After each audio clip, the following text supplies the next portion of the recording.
What is going on, everyone? Chris with Journals, Comics, and Pop Culture. Thank you so much for joining me today. If you guys are catching this on the rewind, sit back because it's still going to be a good show for everyone in the house already. Bishner, Isaac, what is going on, guys? Man, who has DC fandom hangover right now? I woke up with a face-killing migraine. So that shows how hard I went into this yesterday. I hope you all did too. Um, Again, thank you guys so much for joining. This is a comic book canon special here on my Journals, Comics, and Pop Culture channel today. So everyone, two things. One, go subscribe to Comic Book Canon if you have not done so yet. Link is in the information below. But without further ado, we have our Comic Book Canon guest, my co-host, Jeff, in the house. What is going on? What is going on? That DC fandom lived up to the expectations. The best produced kind of Comic-Con, the closest thing we got to Comic-Con, and they delivered, man. It was awesome. Yeah, definitely. Kid Collector, what's going on? Man, look, guys, we have so much to talk about today. We'll sit back and just kind of, shoot the crap for a couple minutes before we get into it. But yeah, I mean, so Jeff, like, before we actually get into the news, like what stood out to you that you could think of off the top of your head? Yeah, this is probably, I would say, like, if we were to poll everybody that question, 90% of the people would say, 95% of the people would say the Batman trailer. Yeah. Like, that was, oh my God, the tone that they set with that, just, they left us wanting more, but they gave us a good chunk of what to expect. I'm psyched, man. It was awesome. I absolutely agree. That is going to be the first thing that we talk about, guys. We're gonna talk about that trailer. We're gonna break some things down. So looking forward to that. I mean, we got obviously Black Adam news, Suicide Squad news, Wonder Woman news. Let's just talk about the experience itself. For me, it was intense.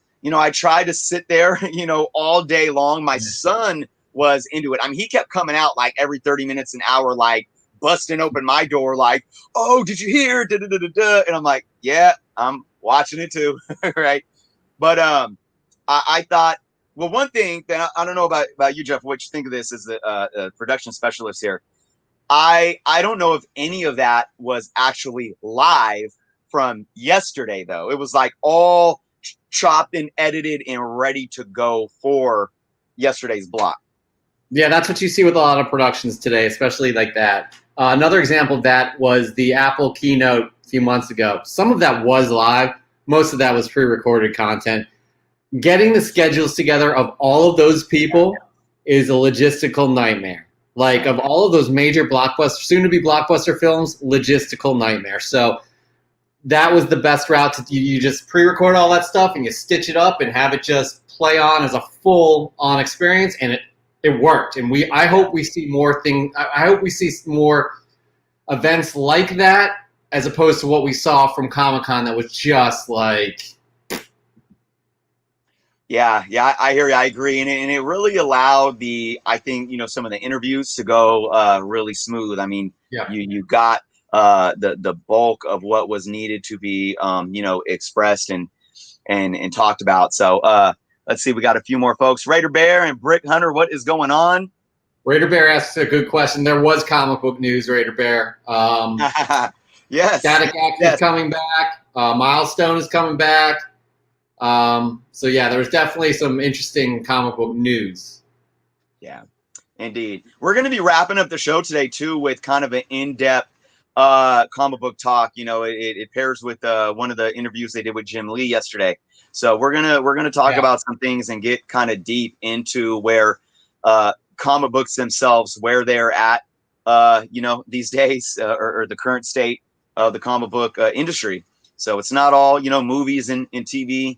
But yeah, overall, I think for me, I thought it was an amazing job. Well done. And I'm looking forward to Marvel following some kind of suit here and making something happen. Yep. Yeah, man. We need that. We have no Marvel news. We got nothing from them. Like that. This was great though. We got so much good, juicy, freaking nuggets of like news and teasers and all that stuff from DC. We need that from Marvel. So they got to deliver us something. Absolutely. Planet Arizona. What's going on? What's that? Go ahead. I'm sorry. No, go ahead. I was just giving a shout out to Planet Arizona in the house today.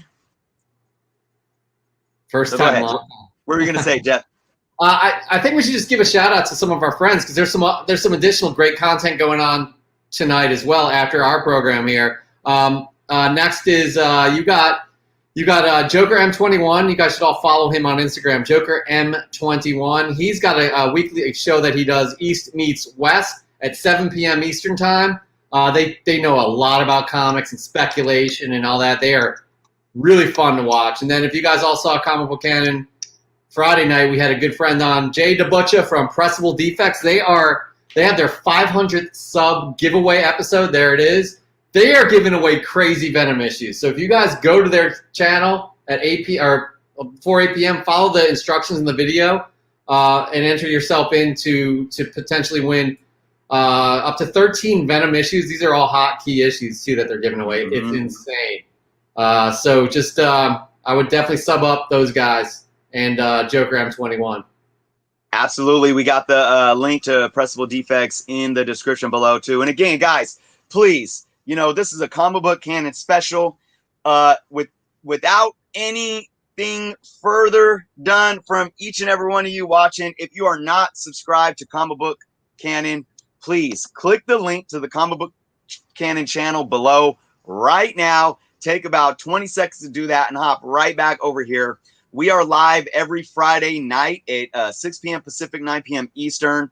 So, this is just a special today on my channel, but where the news is happening every week, that is going to be over there. So don't miss out.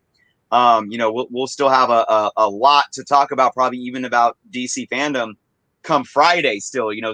All this stuff isn't going anywhere. We're just fresh off it. Like I said, I'm hungover. I was like literally hungover this morning from it. I don't drink. So to wake up that hurt, I had to be doing something. Yeah. So, all right. Well, how about we get into some DC fandom news, huh? Do it. All right. Let's see. Did we say what's up to everyone in the chat before we go on to our first news topic here? We got Johnny Dakota in the house. He subbed, saying in Arizona. Thanks, guys. Really appreciate that. Greatly appreciate that. All right, so here we go. So we just pulled it a few minutes ago, Jeff. We had, like you said probably 95%. I think almost everyone in the comments was saying the Batman trailer. So, guys, what do we think? Woo! Robert Pattinson is the Batman. Jeff, you want to go first? You want to take this? I was skeptical during his casting. I'm not liking Bruce Wayne images, to be honest. He looks a little emo to me. But my God, the scenes with Batman, that fight scene, everybody's talking about it. The fight scene where he's just tearing into the guy, and then he delivers the line, who are I'm vengeance, going away from I'm Batman, the typical. Yeah. Holy cow, man! That, and then the whole Riddler thing. Oh man, and how they open. I'm sorry, man. I'm gonna be long-winded here, but how they open the trailer up with the sound of duct tape. You don't know what that is, but you see the DC image just pushing in, and then it was awesome, guys. I'm super psyched for this. I mean, my one disappointment with the Batman, the Batman, which is the title of the film, is it's not in the DCEU. It's going to be its own universe where they'll be doing a Gotham PD show on HBO Max. That's my one knock, but geez, man, it was just the imagery, the action, seeing Chloe Kravitz, seeing her as Catwoman. It was just awesome. I'm psyched. I'm super psyched. Yeah, for sure, man. I mean, I think I agree there. Yeah, unfortunately, we have the backlash that I was seeing on social media last night about the haircut, reminding them of emo Peter Parker, right? As Spider-Man 3. Johnny Zuko in the house, he says it's important to note that Batman takes place first few years of Wayne trying to figure out how to be Batman. Exactly. Like this, I think this is the first time. I know with Christopher Nolan's, we saw him going through what it took on his journey to flesh away ego and come into that Batman role. But I think by the time we've seen Batman in the Batman suit, he was more of a versed vet. Where I think this is taking a different approach to where it is very, very look. I'm kind of almost like maybe like a Tom Holland's Peter Parker as a Spider-Man. It's like, you know, how do I come into my own and figure out how to do this? And I definitely think that's what we're going to see here. And honestly, maybe that's the haircut, not to put too much in on just a haircut, but look, you know, he's a young kid at this point, and I think maybe they were trying to paint that picture a little as well. I think for me, what I like about the whole feel, when you look at, you know, Bruce Wayne as well as him in the suit, I love the suit, by the way, but I think, and you looked at the imagery too of the logo coming in, the DC logo, and how they did all that. I think there was a very retro vibe, but yet very nuanced in a futuristic, modern take on what we're actually going to see. And I think that balance and that mix is going to be something that we've never seen before, because I think at this point, since we've had Burton's Batman, since we have Nolan's Batman, we've had so many iterations, animated, 66 and so forth. It's like, how do you do this again and keep it fresh? Yeah. And I was analyzing every part of the video when it comes to the demeanor of the villain, the line of Batman going a route of saying I'm vengeance. And because when that was happening, I think maybe a lot of us were thinking like, is he going to say it? Is he going to say it? I'm Batman. And then I think that probably would have took away from, although it's an ode, it would have took away from, you know, Keaton's, you know, historical line. And then it was its own thing. And it's like, whoa, this is crazy. Okay, I get it. Like, that's how I looked at this. And I just think I was blown away. I really was. Yeah, I think what their main goal for this teaser trailer is to set the tone. And this tone, I do believe it's nothing we've seen before in a Batman film, which is special. And that's what we want, right? Again, I'm going to say it again. I'll probably say it till I see the film and it changes my mind. I want my Batman in the DCEU. I don't want, you know, old man Batman, like from what we're all assuming is really going to be happening. So, yeah. But it was action packed. That trailer was actually they've only been shooting for 7 weeks. That trailer is action packed. So, man, we got a lot to look forward to. Yeah. And to your point, there's a lot I think that we're probably going to bring up today that'll circle us back around to this. But what about Bruce Wayne's look under the mask? Now, this is something kind of fresh. I mean, we saw something similar to this with Oliver Queen. In the, you know, before he started wearing the mask in the Arrow series, he did, you know, he put the hood on and he just kind of painted his eye area. What do you think of this take of, you know, the face paint around the eyes under the mask? Well, it's acknowledging that that's what he does, right? Every movie they did that, right? But they just acknowledge it to the point where I saw today somebody posted, but like Batman Returns, the sequel to 1989.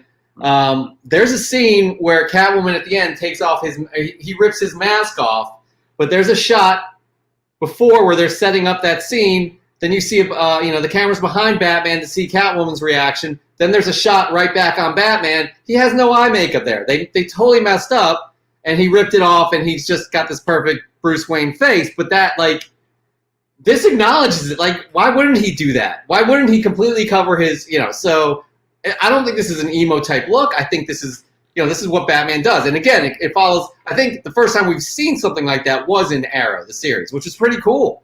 And I have no problem with that image. I have no problem with that approach at all. Absolutely. And I think, you know, really after it's all said and done, yeah, I can't wait to see this movie. I think Robert Pattinson has the ability to take this character to Robert Downey Jr. heights. Like he Whoa, did really? with Iron Man. I really do. I think, well, of course, look, you got to have the pieces together, right? You can't just, it can't just be the actor. Robert Downey Jr.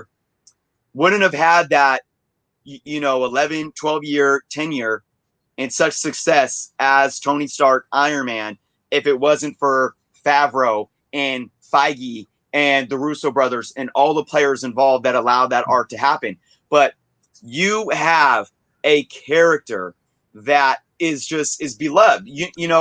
People want Batman, and you got this young actor that if it hits home and it's drilled in and fans come out of this loving this as I think we are going to, fingers crossed, this is a situation where if Warner Brothers gets their crap together, this guy paired with the proper writing and the proper directing and the proper vision can carry this character for 8 to 10 years. That would be amazing. That would be amazing. And I mean, the closest thing we've had to that recently is, the Chris Nolan films, which was probably 8 years, right? I would think. 2005 to 2012. Yeah, 7 so basically years. 8 years, So, yeah. Again, this is the third time I'm bringing it up. I really want him to be in the DCEU, which is not going to be the case. But you have, I mean, they're going to have three of his kind of rogues gallery in there too for the first film, and one's not even Joker. Like you got the Penguin, you got the Riddler, and you got Catwoman. So, yeah, man, this thing may just go off like this. Yeah, you're right. I think it could have a nice impact in terms of and having that lasting effect for a consistent Batman / Bruce Wayne. For sure. Well, a lot to look forward to. Like I said, I think we're going to circle back around to some of this as we talk more. But next on the list, what else do we have? How about some Black Adam? Woo! Look at that image. Yeah, just amazing. So I really enjoy what they did with The Rock, creating this whole world around him. Jeff, what did you feel of Dwayne The Rock Johnson's basically breakdown and scoop of what we're going to see from him? Okay, so we know this is going to be in the DCEU. However, the tease that they gave us seemed very fresh to me, right? On top of the fact, they're going to give us his origin story, which is important. He's not a mainstream type character, and it's surprising they're doing a feature film. Most people know him as, kind of like, a villain. I don't even know if he's an A-list villain, to be honest. But, they're going to have him as an anti-hero.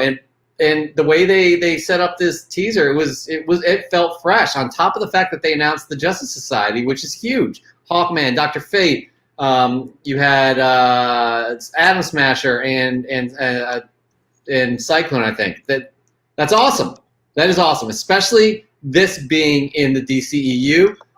He teased the fact about potentially having him going toe to toe with Superman. He's very coy, but tongue in cheek and kind of wink, wink, nod, nod. Didn't confirm anything, but as we as fans definitely want to believe that. So I thought it was awesome. I really thought everything he had to say and all of the concept art that they showed us was fantastic. Yeah, agreed. And you could see some of the JSA here in a little clip that they showed. I look at this as, again, Warner Brothers at this point with the DCEU trying to flesh out their universe in a more grounded way moving forward. Ironically, what's really interesting about the JSA right now is I don't know if anybody's been watching Stargirl, but I think the way that CW is bringing in the JSA into the Stargirl show into the actually I don't even think it's part of Arrowverse at this point, but it is what it is because it's TV and you take it for what it is, but it's done in a very fresh way. And I think right now all aspects of DC are trying to fire on different cylinders to say, how do we keep stuff fresh and how do we bring in characters that aren't necessarily A-listers and yet make them fun and entertaining to watch. And if they could do that on the TV side, I think they can definitely do it on the in the big screen. And who better than to do it around than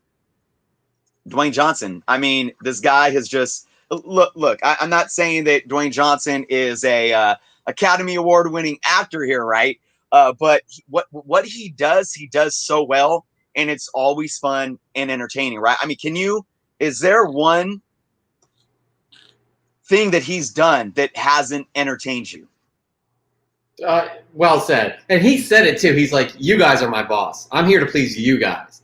You know, he doesn't come off as a guy that, you know, he's too high arts to be doing, you know what I mean? But like, what he does is art. He has a craft. He has an art to be that disciplined, trained. I mean, I'm excited for him to be in a superhero film. That's crazy to think that The Rock has never been in a superhero film, but I'm excited for him to be the lead in this superhero film. And you bring up a very good point that, you know, what better way to bring in one of the world's most famous, you know, one of the biggest stars in the world to bring in this character to the big screen that not many people know, because Marvel has done this in the past with, you know, first thing I could think of is Guardians of the Galaxy, you know? Not many people knew about them, and they were a smash hit. So it's a good example of that. I'm hoping that they're taking some notes from Marvel, because I really want the DCEU to succeed. We talk about it every week on Comic Book Canon. It's only good for the total genre of comic books and these characters and seeing them in other properties. We want all of these to succeed. We want the great content we can all get excited about. Absolutely. B. Schnurr says Tooth Fairy. That was something that I think he's saying that he didn't enjoy it. You know, hey, look, even in that, and my kids were littler when that came out, and I remember watching it. And look, man, I mean, I wasn't sitting there like pulling my hair out because I was bored or just like wanted to vomit. It was still, you know, entertaining. But yeah, I mean, that was it was a bit of a stretch, right? Yeah, good stuff. You're right. Yeah, I'm awesome. I really appreciate his attitude towards everything, like you said too, and I like what he said yesterday as well, is about like when he was talking with the actor for Atom Smasher, and he talked about how he's you know, he was humbled and he can't wait to get this project off the ground because as we know, you know, there's been delays due to COVID and everything. So yeah. But here's the thing, that the pre-production process is a go right now. They've already greenlit those concept designs. That's a basic idea of what he's going to look like. That's going to change once physical production starts happening. But you know, they've already confirmed all those extra, you know, Justice Society characters. So things are, and they cast the Atom Smasher. So things are moving forward. Once things ease up on restrictions, productions are going to start happening again, and hopefully they get back on track and we start seeing these movies we're dying to see right now. So absolutely. All right. Next big news here, and I know this has been big news. You know, we've been getting hit with the next best thing with this news when it comes to the Snyder Cut. First off, just hearing that the Snyder Cut was happening, right? And then we showed the teaser trailer on one of our Comic Book Canon episodes, where we see Wonder Woman and we hear Lex Luthor talking about Darkseid in the background. And what did we get yesterday but our first official look? Well, of course, we saw the far away shot a couple weeks back too, but we got our first close-up look at Darkseid. Jeff, what was your feelings towards this? I'm psyched about the Snyder Cut. I'm psyched it's 4 hours. I'm psyched that he's busting his ass to get this thing done. This was very like, okay. You know what I mean? It didn't have much of an impact as other announcements and other discussions they had. I want to say, here's my deal. I think I just realized why it didn't have as much of an impact on me. I want to see a Jack Kirby influenced Darkseid. I want to see that just inspiration from Jack Kirby. I don't see it from what they've shown us so far. Doesn't mean that won't be what he looks like in final production, but that's what I really would love to see a Jack Kirby influence Darkseid. I don't see that. Yeah, I hear you. I'm not just agreeing to agree. I actually, I would obviously say that I disagreed. We don't sugarcoat stuff here, but I do agree with you in a large sense because I think I was almost excited more about that whole trailer in full than just seeing this Darkseid. What I will say. What I'm happy about is looking at him. I like the body structure because I always think about Apocalypse and what Fox did with the Apocalypse in the Age of Apocalypse film. And I remember when that was happening, there was the memes going around about like cosplay players, an image of a cosplay player next to the image of Oscar Isaac's Apocalypse being like, yo, cosplayers are getting it right, but you can't. It's crazy. So I like that he's beefy. I like his suit here, but in his face, I think you're right. I don't see that energy portrayed in his face to where it's like this guy is something. The face almost looks really too video game-ish too. Yeah, so, that's a good call. Yes. Yeah, and so to your point, maybe this is a thing of look, it's not finalized yet. Like you said, we're working our butts off to get this going and get it to where it needs to be, so we can get it on released on time. So maybe this isn't 100% the Darkseid that we're going to see, but I mean, ultimately, like I said, I think for me, it's the totality of seeing this film in its proper essence of how it should have came out 3+ years ago. Yeah, and I want to kind of direct because I see Isaac and Kid Collector have some comments. Like, don't get me wrong, I want to see Darkseid on the big screen. I do. I want to see him, but I just love the Jack Kirby influenced Darkseid. You know what I mean? Just this stocky kind of like the head's just kind of like. I don't see that there. And Isaac says, Jeff, I don't know what you're talking about. That Darkseid looks beautiful. He's got a nice look to him. He does. But as you mentioned, it's almost a video game-ish look. And then that goes to Kid Collector asking, is that Darkseid CGI finished? Probably not. They are rushing to get this across the finish line. Like, there's a lot that they have to do. CGI takes a long time and is very expensive. So a lot of these things are not the finished product. They're at an acceptable stage. But let's see. Let's hope that we do get that final look, because I mean, things could change. I mean, this is a drastic comparison, but Sonic the Hedgehog, the first iteration of Sonic, people were so pissed they pushed that movie back 2 months to get it right. So, anyways, that's what I'll say. Indeed, yeah. And Johnny Zugo says CGI is not finished yet. Coffee breath in the house. What is going on? Yeah. So we'll see, guys. We shall see. I have a feeling that we're probably going to see more imagery from Darkseid before the actual release too. When it comes to probably a final promotional piece as well as a final trailer. And then we're going to get there's going to be toys, we didn't get that for the first release. So they're going to relaunch a toy line and all this other stuff. So we'll get a way better look at Darkseid than what we did yesterday. Definitely. You know what I like too? You know what I like that they focused on? And don't get me wrong. Some of the humor from the Flash in the original film was okay, but I just thought he was just this is where I think Joss Whedon came in and tried to bring his Avengers this is, and again, I've said this before and I'll say it again, and before we move on, I'll make this last point. What Joss Whedon did with the Avengers was fine because it was his vision from the get. Right, I'm not a 100% fan of Zack Snyder. I think sometimes his production and his aesthetic is almost outdated at this point, and it gets tiring. But I've said this before: Zack Snyder's vision meshed with Joss Whedon's vision is literally like mixing chocolate with freaking I don't want to say, I almost was going to say like chocolate with bacon, but people actually do that.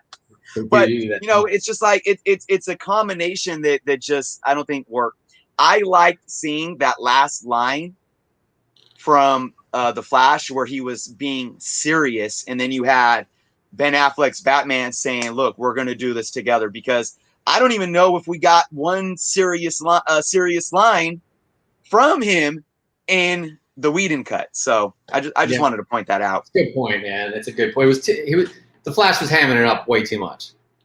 That's not a Barry Allen. I feel like all of us know. For sure. All right, guys, moving on. And Jeff, you brought this to my attention.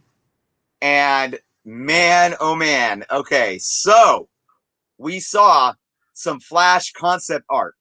Now, before we even give it away, I want to give, and I know there's a lag, and we'll give time for folks to comment. I want to know if anybody else saw what we saw in this concept art. Now, first, before we go into that, we'll let folks comment here, Jeff. Just in general, what do you feel about the concept art? Again, I feel like it's Darkseid for me. Like, I don't see enough of because they were showing off the Flash suit, right? I like that it's not the robotic looking Flash suit anymore. I like that it's sleek. I like that it looks like it's skin tight, because if you're going that fast, you really need some sort of material that's skin tight. Otherwise, it's just going to start flying off. So that's cool. Again, they said that Batman. I think they said that Batman will be delivering this or creating the suit for Barry Allen. It's okay.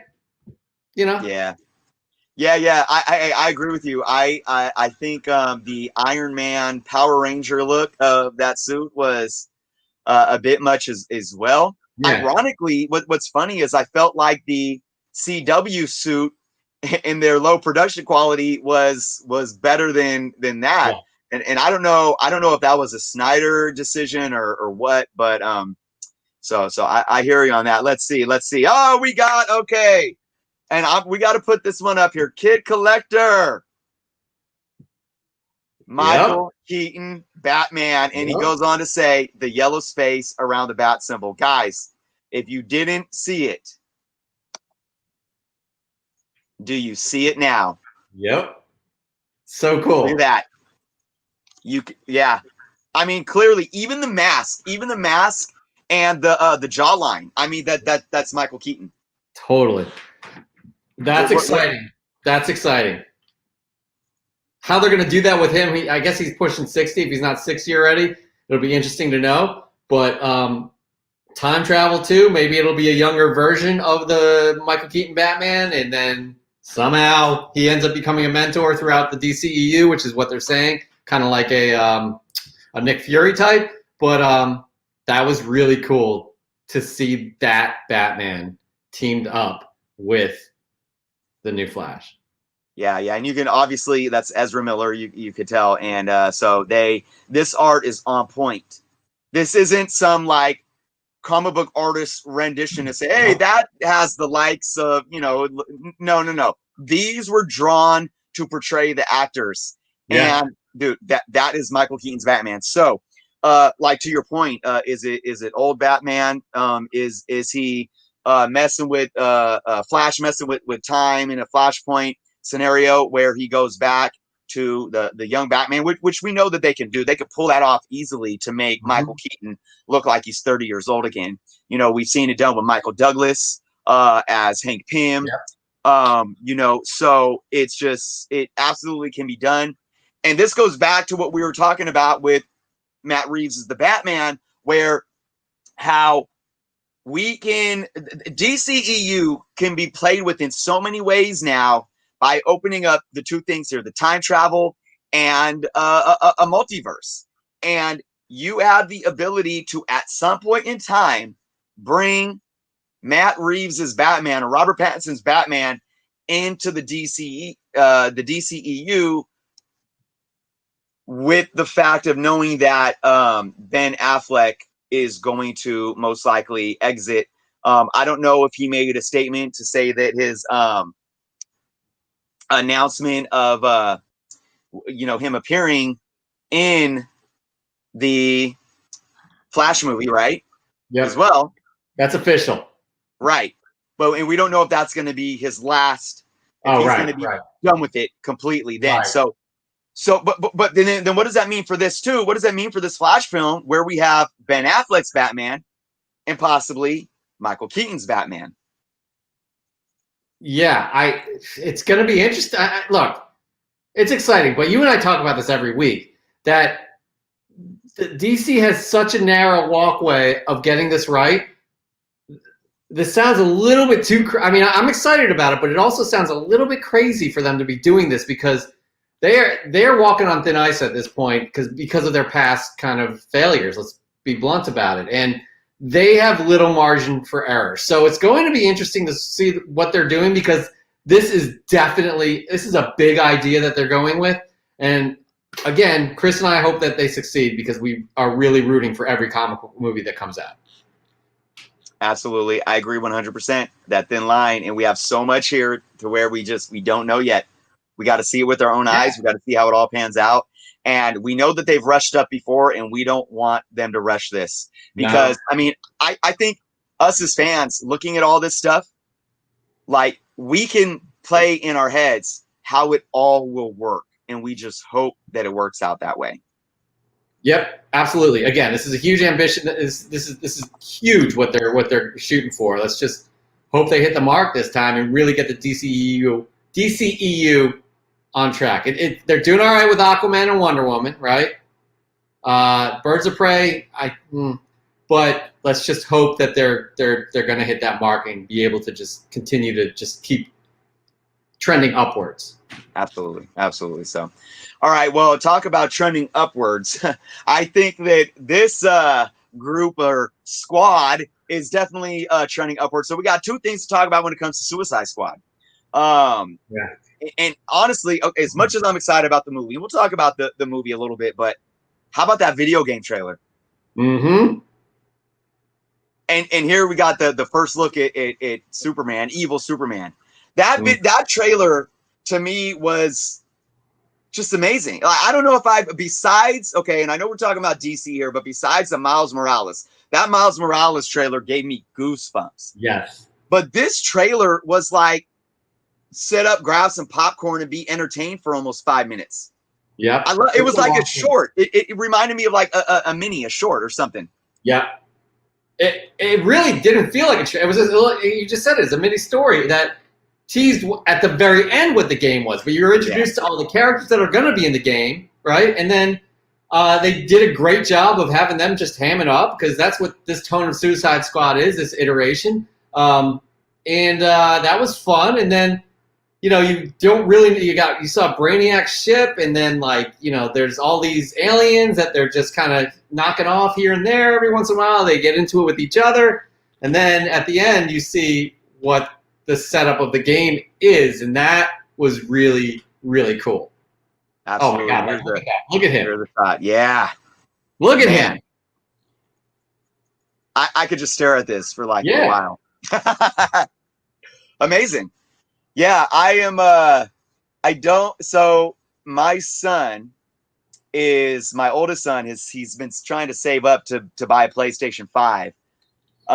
So I think he's a long way away. I think he only has like $150 so far.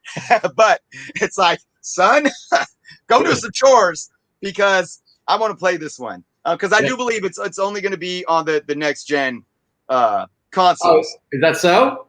Okay. I don't quote me. Maybe don't quote me on this, but that's one thing why my son was really fighting to get this the PlayStation 5 because of all these games coming out, including Miles Morales. Yeah. But this really got me excited because imagine just an open kind of open-ended universe here where you're the Suicide Squad hunting down the Justice League. That's just crazy. Obviously, something has taken over Superman, which would all lead us to believe that something takes over all of the members of the Justice League. Which again, you're going to have to come up with all these strategies to how are you going to take down Superman? How are you going to take down Batman? How are you going to take down Wonder Woman?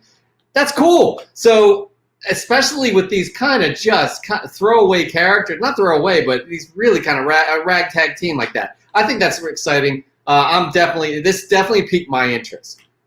Yeah, absolutely. And I think it was really paired well. We saw the behind the screens look with James Gunn and in the film. I'm just, again, big kudos because I put the first Suicide Squad film at the bottom of my list for every single DCEU film, with a shining spot on Margot Robbie and Will Smith in that movie. As well as what's her name? Oh my gosh, Viola Davis. yes, thank Yeah. you, thank Yeah. you. But I mean that film to me was just a train wreck. Yeah, it's terrible. Yeah, and you got James Gunn that already has success bringing in a bunch of, B-list, D-list characters into a film that really was such a huge stepping stone for the MCU. I think that James Gunn is going to have similar success with this. We still have Margot Robbie in her iconic role as Harley Quinn. I love Idris Alba. And, we got a cast that I think can really pull this off. And, James Gunn is taking some risks here too because of even more characters that he's adding. It's like, okay, we had what was there, like maybe 6 protagonists in the original film. I think he's got like 10 at least. Feels like 10. It feels like 10. Yeah, it does. And if anybody could do it in such a quirky manner, it's James Gunn, and it's going to be a fun movie. It is going to be a fun action-packed movie. And for him to say it's the biggest movie he's ever worked on after doing those Guardians films, this thing is going to be enormous, like action-packed, just crazy. So it just looks wacky in a good way, and I'm psyched, man. I'm psyched because the characters, I'm psyched because the actors that are portraying them, and I'm psyched James Gunn is doing something a little bit different here. Absolutely. We got a couple new folks coming. Mike Sears is in the house, and Iron Boy Wonder. Zuko says that, he confirmed PS5, Xbox for the Suicide Squad game. He also said that he sold because it's Rocksteady, right? That did the Arkham series. Dude. I don't play too much video games, but my kids have their games out in this room, and when I'm out here, they're always playing. And I really watch my son loved the Batman series, especially hearing Kevin Conroy's voice, except for I believe Origins. But those games were on point. I was just being pulled into them just for the story, and that's what they've done. Oh yeah, games. Excellent. These days, just the stories. Excellent. I mean, it's crazy. It's a very much a cinematic experience as well as gameplay experience. Yeah, absolutely.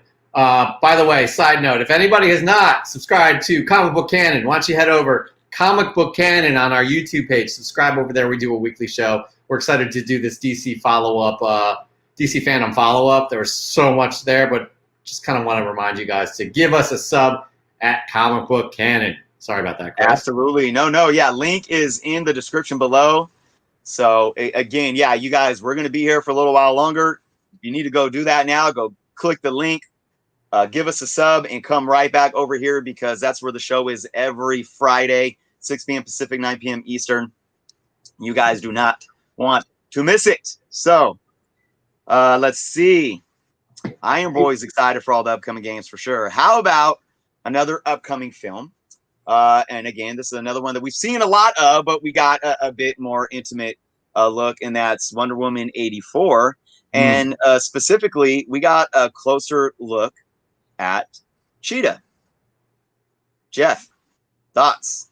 When they tapped Kristen Wiig to play Cheetah, I was like, interesting casting. The trailer, man. The trailer, I think, showed her range as an actress. Because she's just hilarious. And I know she's done a few other more serious roles, but you saw the full, kind of dramatic element she can bring to this role just in the trailer alone. And then on top of that, the action that they had going on at the end where you see full on Cheetah that you see in this picture, it looked good. It looked really, really good. Yeah, I hear you. I think I was concerned with, okay, how are they going to, pull this off? We've had it's 2020 now, right? So it's like if you're not pulling it this type of CGI off at this point, then man, I don't know, especially at these big studio levels. And I'm looking at this and I'm just like, they killed it. It's grounded, it's believable, it's realistic, yet obviously it's still comic book. And I'm trying to get a closer look as I'm talking about it right now, and I think they did a very, very good job. The action as well. I agree. The depth to her character that I think she's going to bring to it. We're seeing that. One thing that my son said, which was very interesting, and I love my son has been. We should bring him on the show sometimes because he has such great, and this shows that these young kids are into this stuff, guys. He was like, yeah, I don't understand Cheetah as a villain of Wonder Woman because she's half God. And, she can take on the likes of Superman and,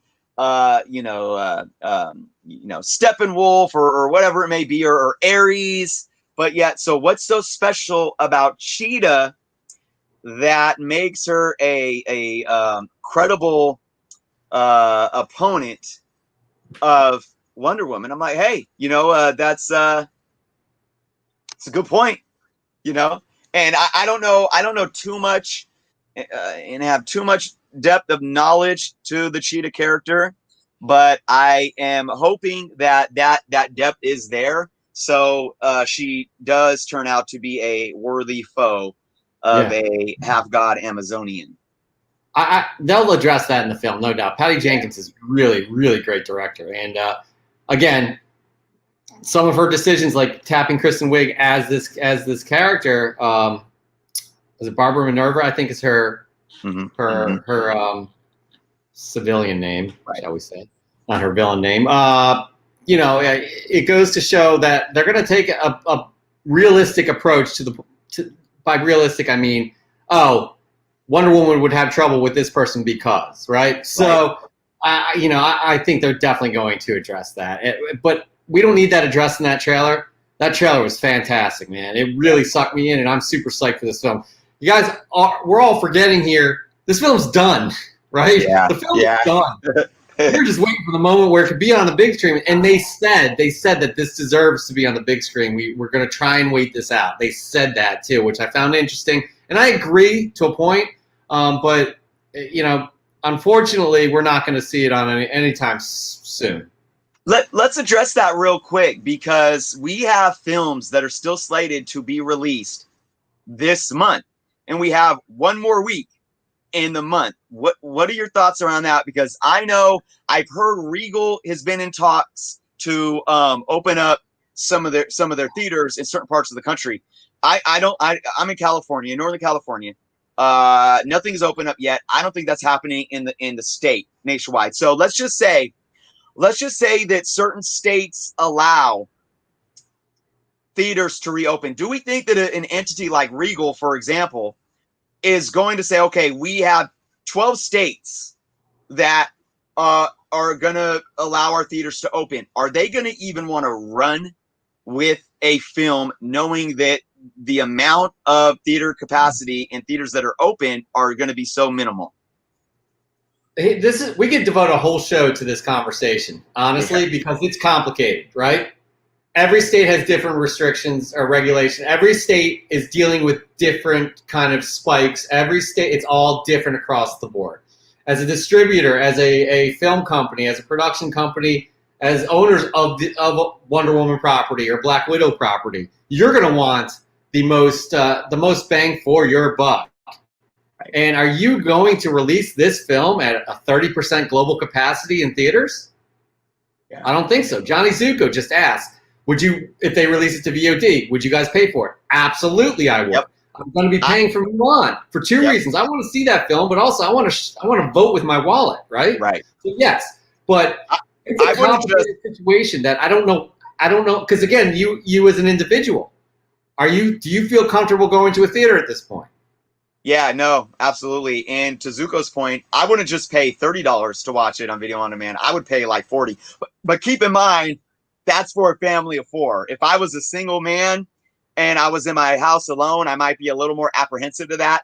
But I still think I would probably definitely pay the $30. I think when you have more than one person in your household, though, it's easier to say, oh, yeah, I'm willing to pay that. That's why I would definitely be willing to pay $40 or $50, knowing that my whole family can watch it. So, and I've seen a lot of people in the comments, oh, theaters are open by me. That's great. Again, there's 2 factors we all have to think about here, because they're not going to release major films until A, people are comfortable going to the theaters, and B, all of the theaters are open everywhere. So it's a really complicated situation. And I don't know, honestly, like, this is me just thinking out loud right now. I don't know if we're going to see Wonder Woman this year. Yeah. Or Black Widow. Yeah, it's tough. But look, here's what we do have to look forward to. Mulan is coming out in a couple weeks.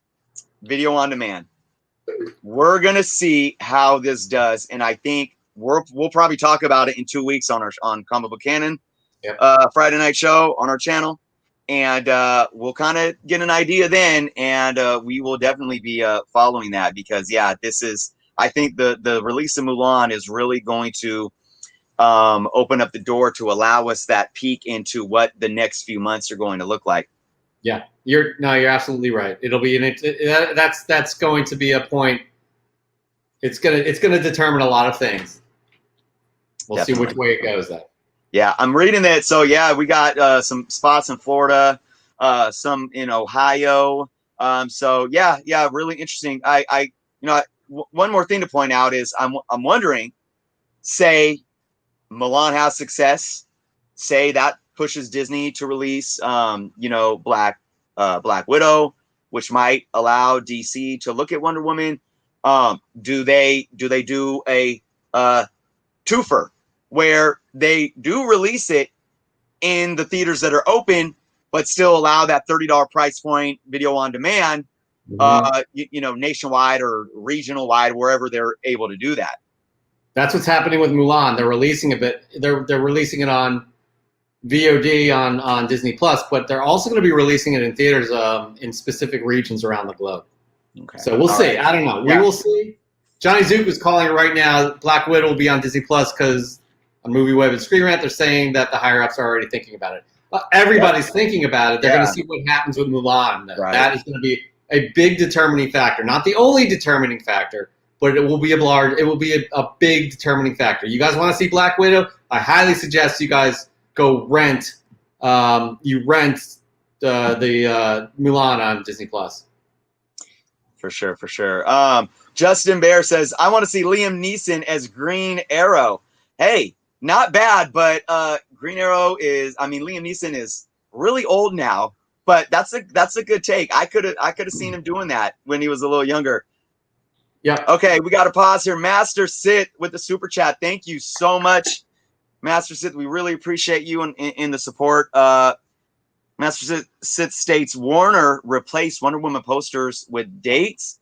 With no date. Yeah. No date. It's up in the air, guys. This is the world we live in, unfortunately. Yeah. Yep. So again, look. That let's not allow that to crush our spirits, because we can look that in many different ways. Like to everything we just talked about, it can mean they're willing to push it back for a theater release for another 6 months, or they're willing to maybe look at doing something in terms of a video on demand. We don't know at this point, but hey, look, I'll tell you one thing. At least they're not. This to me shows that we're not going to keep pushing it back 2 weeks, more weeks, and two more weeks. It's like either they're going to cancel it and say we're going to let you know at a later date what we're going to do with it, instead of like teasing us. Because I know, what was it, like 3 different dates that they had pushed it back, and now that August release didn't happen. So here we are again, and I would rather them wait on a more official announcement rather than teasing us every 2 or 3 weeks. Yeah, definitely. I mean, it's just it's nobody's fault. Let's be honest. The studio's got to make their money back. They're not being greedy here. Right. They have to make their money back, so they can continue making amazing films for us. But at the same, it's a tough situation all around. This is a unique situation the world has never seen before. Our world. the way our world works. You know, there was a pandemic 100 years ago too. But like, again, so we'll see. Well, again, September the 4th is going to be a big date for going forward to see how films are going to be released, like Absolutely. permanently. Yep. I think day and date release, which is theater and VOD, is something that will probably happen more and more.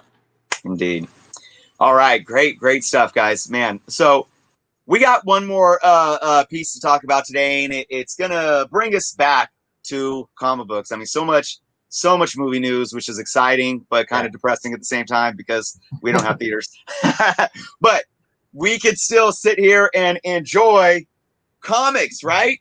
So let's bring up what's going on in the DC world of comics. We saw Jim Lee have a very, very amazing, I thought it was amazing, in-depth conversation and interview discussing the future of DC in terms of a comic book publisher.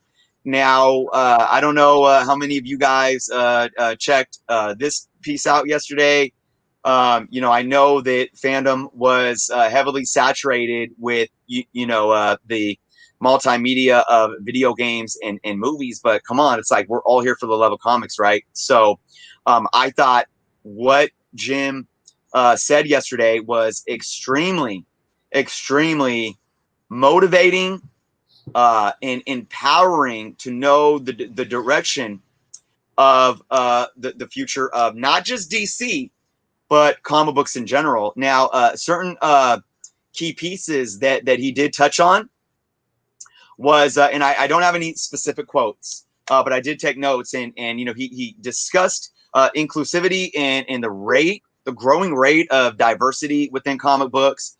He talked about storytelling being told to a wider geography that goes beyond North America, and really discussed the growth of the young reader market.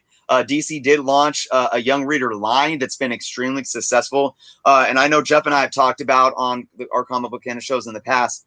In 2019, the young reader market really ballooned and expanded. So these are, to me, all very, very positive things. And before we kind of go into each talking point, Jeff, did you want to just jump in and throw some comments out there?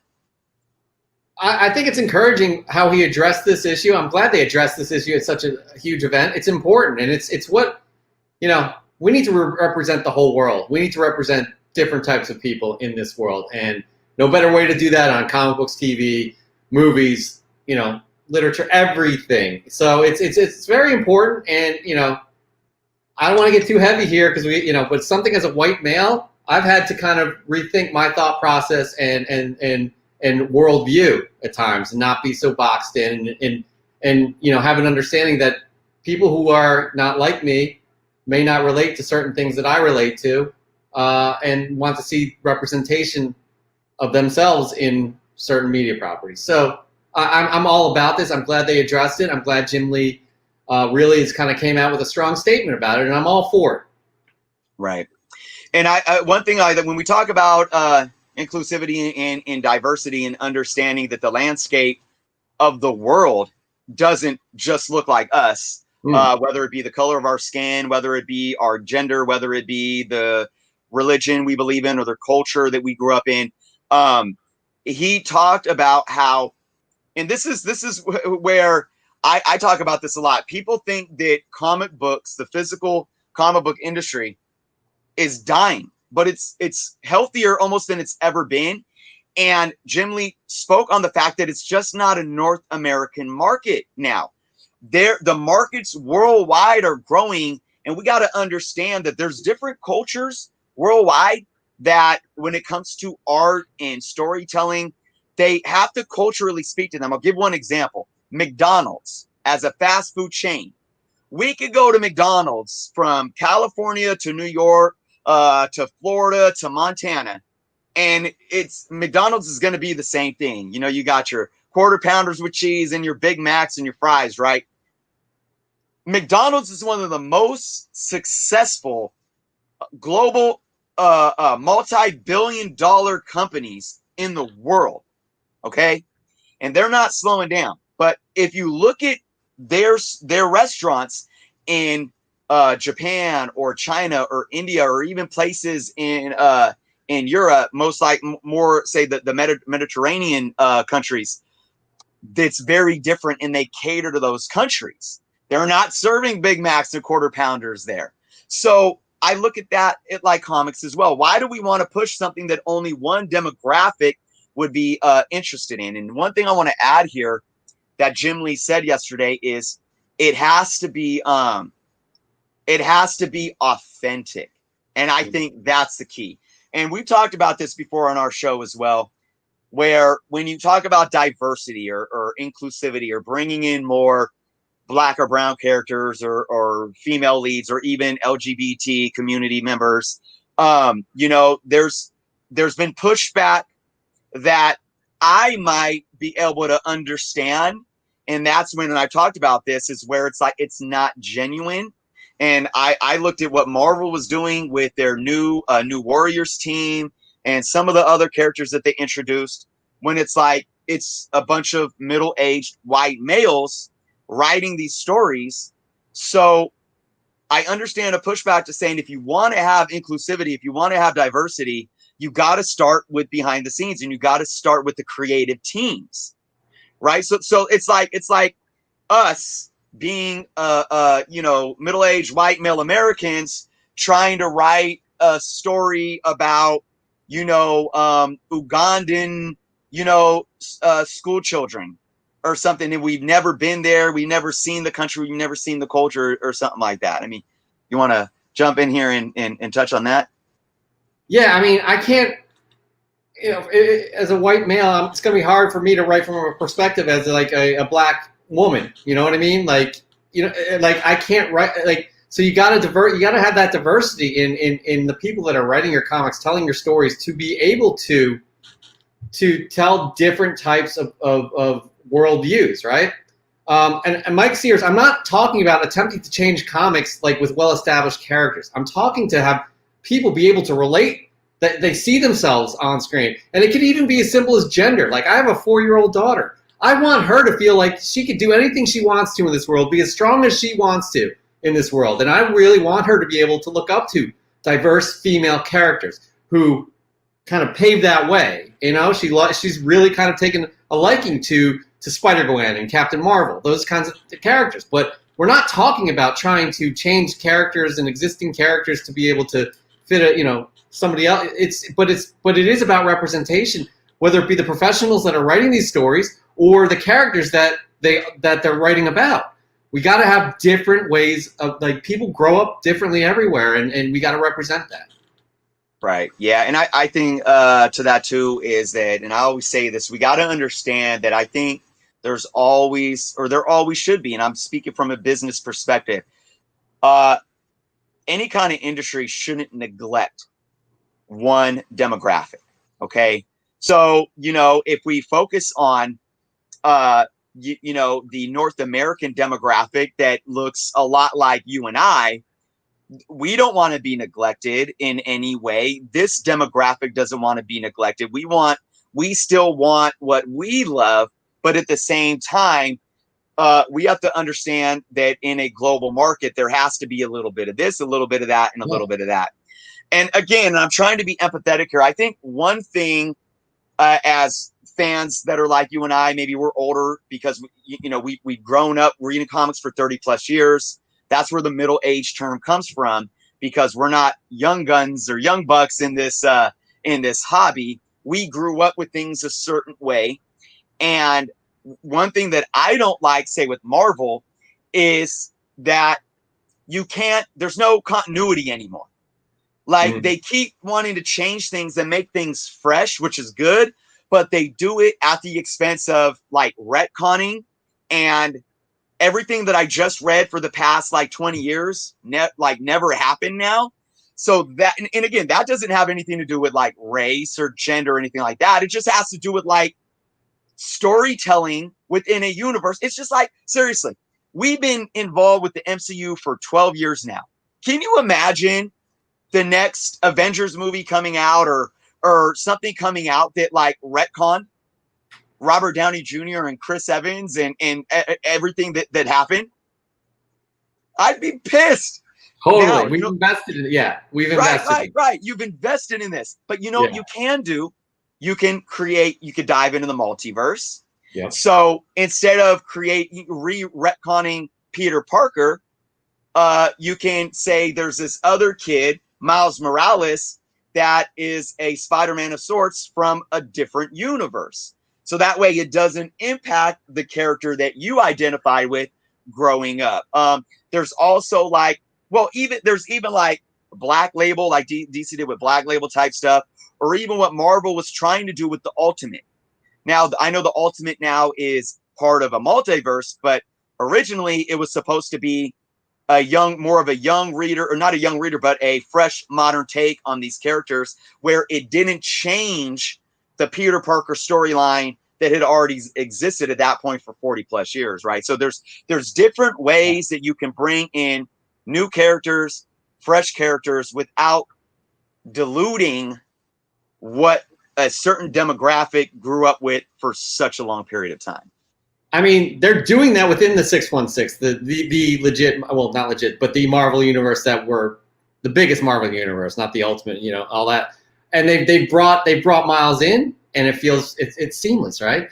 Cindy Moon is another character, right? An Asian character that was bit by the same spider Peter Parker was. That was done really well, okay? So they're bringing these fresh characters in, and it's not like they're not piggybacking off of all these other characters that were already there. And Mike Sears brought up another point again. And by the way, he says, sorry, Jeff, but he gives his opinion. You don't need to be sorry, Mike. This is your opinion. Yeah. Yep. Okay? You don't need to be sorry about your opinion. But I respectfully disagree with you. He says, sorry, Jeff, but they are. I think he says that they're going to go by the wayside. And comics will pay the price. People vote with their wallet, and they're not going to buy it. The only reason you may see increased sales for this new trash is because of public libraries. Can't agree with that at all. I can't. Because of what people are paying for, premium prices on Miles Morales' first appearance, on top of the fact he's done extremely well in a film already. He's going to come to the MCU. He's a very popular character that people of color can relate to. I celebrate him. I celebrate that character. I think, and to Jeff's point, Mike, again, yeah, everyone has as long as people aren't, yelling and screaming at other people, everyone has the right to their opinion. You don't need to feel sorry. I know Mike now. I got a good idea of what Mike is, how he collects. And hey, Mike is Mike, and Mike collects how he wants to collect. And that's what I advise everyone to do. But I think where we might be in disagreement is it's just like film. Imagine loving comedies, right? That's like, you're like, I don't like anything but comedies. And then when a drama comes out, saying, oh, that film's going to fail because you don't like it. Kind of like Martin Scorsese, who I admire, saying that superhero films aren't cinema, right?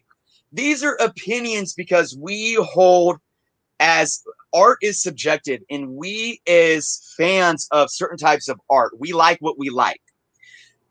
You can't have movies or cinema with only one genre. And I feel the same thing is happening to comic books. Comic books are actually expanding outside one type of genre and demographic. And I have to show this. I love this. I wanted to show this book. And I think this really speaks to what Jeff was talking about earlier about his daughter. And this is a Black Panther variant that came out. Sorry about the glare. It came out right after the movie came out. And this is a movie poster board that says now playing. And it has, the Black Panther characters. And you have these little black boy and girl stating, that's me. So they see something on screen or in the books that they can relate to, and they can aspire to, have something that looks like them. Because again, you and I, Jeff, I mean, we grew up with the most amazing superheroes like Spider-Man and Superman and Batman.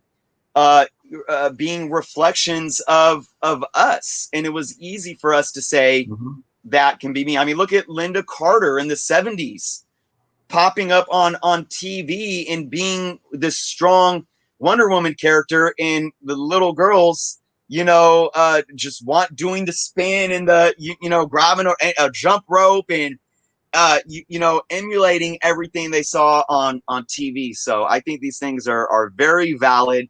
I do want to point out, and we'll get a little more. I'll let Jeff jump in here too, and we'll get a little more to some comment feedback. But Cobra Commander was saying that he thinks that DC is going to destroy comic books. So I want to talk about that real quick before we wrap up the show. But Jeff, did you want to say anything else specific to what we were just talking about? No, I just think representation is a good thing in comic books and in the world, right? We're all human at the core, right? But we all have different life experiences. We all have pain. We all have experiences that you can't discredit people's pain. You can't discredit that, they're feeling underrepresented. You just have to listen. And it's all about listening, and it's also about being able to just represent the world we live in. Right. Absolutely. And I do want to say too, once again, the comic book market is healthier now than probably it's ever been. And we can go back to the early 90s and argue that, but that's a whole another conversation. But the comic book market is going into Cobra Commander's a comment. He was talking about what DC's doing and sees it as negative. Now, I don't agree or disagree at this point, because ultimately I can't speak to that because we don't know. We don't see the outcome. We don't really know what's going on behind the scenes. And like I said, I don't have direct quotes from Jim Lee and what he was talking about yesterday, but I am very optimistic. And here's why, guys. How many of us over the last 10 years have complained so much about modern comics? We complain about the price point, right? We complain about paying $3.99. We complain about them retconning and re-releasing the series in a new #1 that they'll upcharge to $4.99 to $7.99 just because it's a #1, right? We complain about the lack of dialogue on the pages. It's just, you get one word bubble to a page and all this. That there's no context, there's no real storytelling. The watered downness of modern comics. But yet now we are going to look at streamlining is another negative thing. But think about it like this, guys. When you're stretching yourself thin and trying to oversaturate the market, what do you get from that? Everything that I just said. Everything that I just said. But when you streamline and cut back and minimize, okay, you could put more resources into less things, but provide a higher quality in whatever it is you're producing. So think about it like this, and I'm getting very business and analytical on you guys here, but think of it like this. If you have a finite amount of resources, right? You could call that capital, you could call it revenue, whatever it is that allows you to create a product. You have a finite amount of it. If you have this finite amount of resource and you're spreading it thin, trying to flood a market, what is that going to do with whatever hits your market? You can look at a toy manufacturer, right? Think of a toy manufacturer of trying to manufacture more and more toys. What's it going to do to the quality? You're not bringing in more revenue necessarily to allow that finite amount of resources to increase, and you're spreading yourself thin. The quality is going to go down, and you're probably not going to be getting something that's going to be hitting fans as much as they want. Like, what is this? And the price point's still going to be the same. So when you streamline it, you get resources in and the quality of the product goes up. So this is what I see is happening and what Jim Lee said yesterday. And if you guys could go back and find his interview, check it out. Because I think what Jim Lee is doing is about streamlining quality over quantity right now, focusing on better storylines, better art, in a better overall product than what has been happening for the past 10 plus years.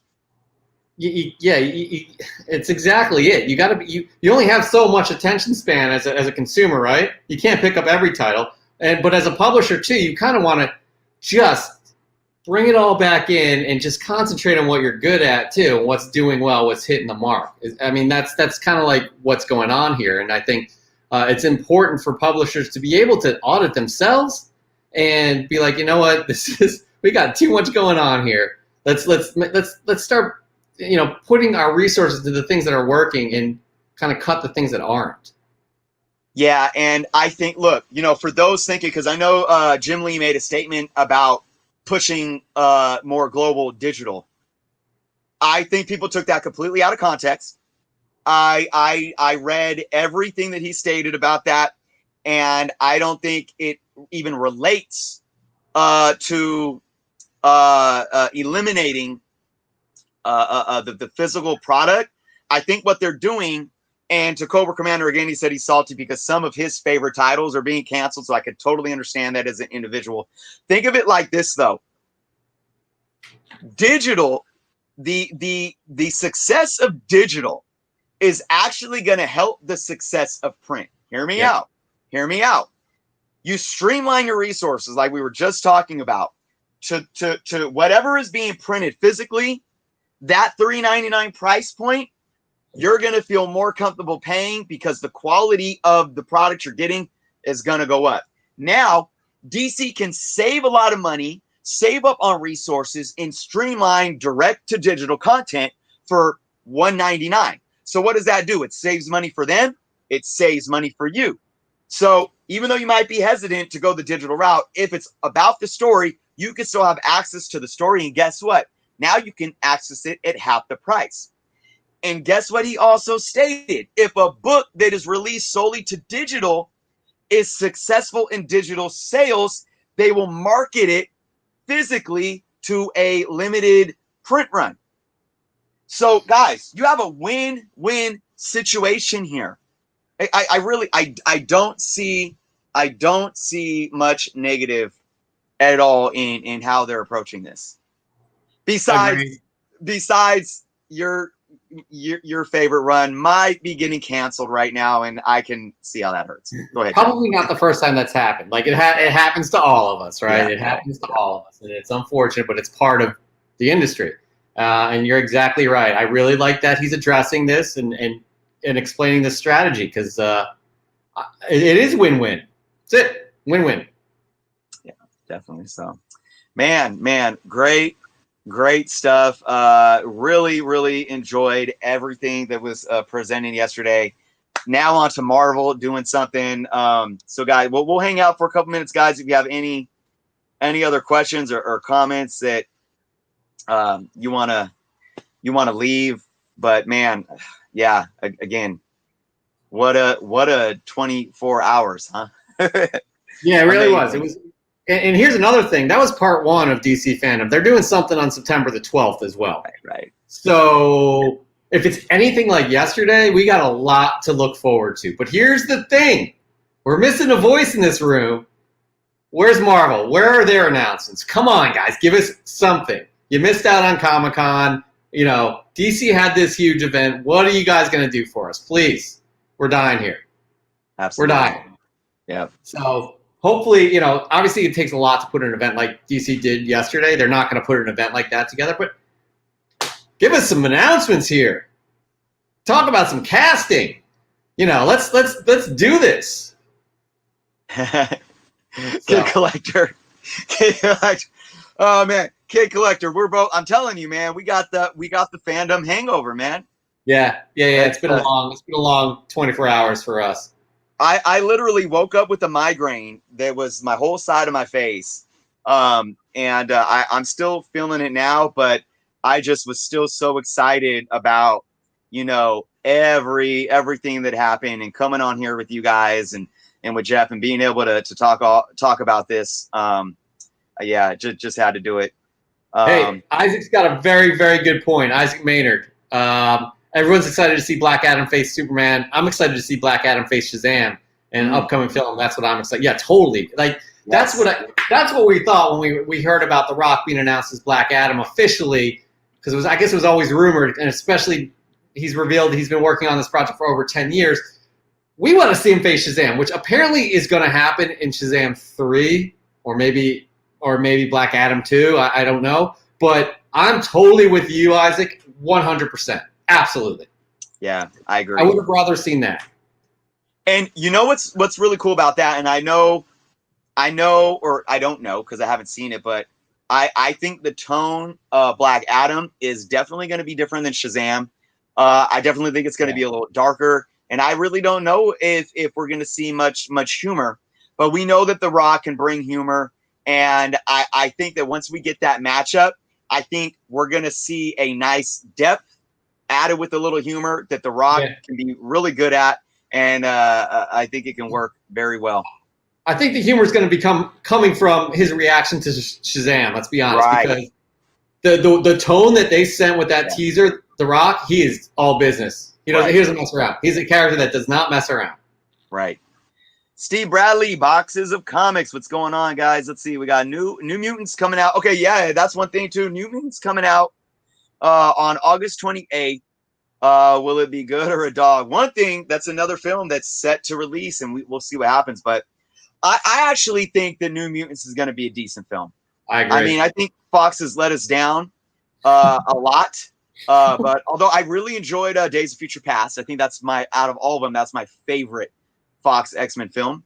But I think it's going to be decent. I don't think it's going to be something extremely spectacular, but I think the tone of it, the darkness of it, is going to be enjoyable. Jeff?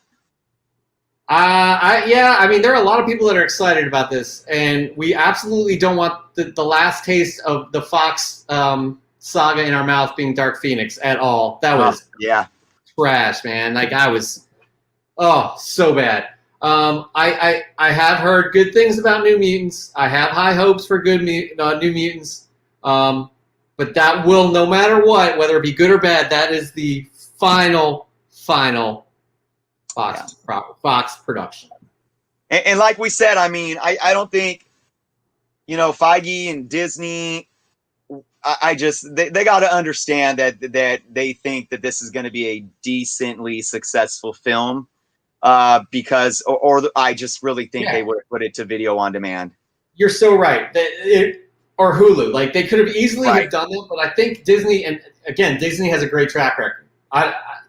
Their hits far surpass their misses, and I think at this point, if they did not believe in this, if this was a Dark Phoenix quality film, they would have put it out immediately. That's it, and just be done with it. Wipe their hands clean. I agree with you there. I honestly feel like they believe in this film, that it can be successful, and they're trying to maximize its potential in terms of monetary gain, getting it in some theaters, and then we'll probably see it streaming.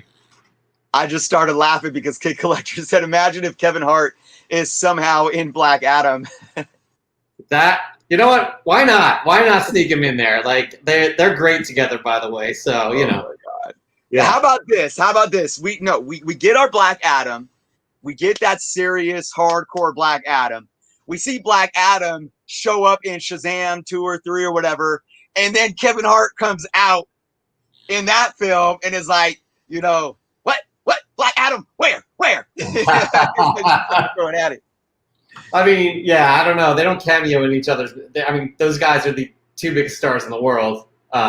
It's quite, for a cameo for them. It's quite a big paycheck for them. So it's hard to get them to cameo, but that'd be great. I would love to see that. So absolutely. Cobra Commander says DC needs to bring back Mark Strong as Sinestro, and if and when they do Green Lantern, he was perfect. I like that. I won't argue that. I agree, but I don't think. I mean, he was just in the DCEU as the main villain in Shazam. I don't see him coming back. I mean, he was the best part of Green Lantern. Let's all be honest. And his Sinestro was outstanding, but I don't see it happening, unfortunately. Definitely. Justin Bear says Legion was dope. If they have any momentum, it will be from that show. I haven't watched the second. There's only 2, right? I only watched the first season. I enjoyed it. I just never. I don't know why I didn't keep watching it, to be quite honest. Well, I know I ended cable, but I do have Hulu now. So, I need to I've been catching up on some things. Yep, definitely. Isaac's Kevin Hart is Mr. Mitsiplex. What's that?